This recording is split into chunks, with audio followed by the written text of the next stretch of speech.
को 3.5 साल अपना वजीर आजम रहने वाला, मैंने पहले भी आपको बात की है कि आज उसको निकलना हो तो वो ये देख रहा होता है कौन सा वर्कर गाड़ी लेकर आएगा और मैं जाऊंगा। इससे ज्यादा मुल्क में कौन सा खुश नसीब लीडर चाहते हैं मुझे बताएं। मैंने कहा ना शुगर मिले उसकी है, ना उसने किसी बेवा के प्लाट पर कब्जा किया है, ना उसने किसी यतीम का फंड खाया है। क्या किया है आप मुझे ये बताएं। हमारी माँ बहन बेटी कोई भी बीमार होता था ना, सबसे पहले एमएनए का जाकर दरवाजा खटकाना पड़ता था, चाचा जी रुका दे दो, एमएस के पास लेकर जाना है। आज इमरान खान ने वो तमाम सरकारी ब्रोकरों को बीच में से हटाकर एक एटीएम कार्ड हमें पकड़ा दिया है, जिसको लेकर हम वहाँ गुजरे ना तो ऐसे लगता है जैसे वो पंजाबी समझ आती है, पिंड का जुआई जावे तो कहीं हार पैंदे जी वेलकम जी आप लेटे हैं, हम आपका इलाज करते हैं। क्यों करते हैं? उनको पता लग गया कि इसकी जेब में जो ना 20 लाख का कार्ड है।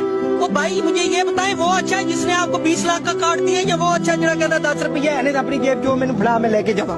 कुछ खुदा का खौफ करे। आपने किया क्या? हमारे लीडरों ने सिर्फ खपे खपे का नारा लगाया, पंजाबी, पख्तून, बलोच, पठान, ये तो बात ही नहीं है। ये वाह दुनिया का लीडर है। अब इनको पूछे, ये आपा को पूछे आप पठान है, ये कहेंगी मैं पाकिस्तानी हूँ। इनसे पूछे, इनसे अगली बात पूछे आप कौन है, कहेंगी पीटीआई की वर्कर हूँ। ये है तब्दीली। इससे बड़ी तब्दीली क्या चाहते हो कि पूरी कौम ना कोई पठान रहा, ना कोई पंजाबी रहा, ना कोई पख्तून रहा, ना कोई बलोच रहा, सिर्फ और सिर्फ खान के टाइगर ही रह गए।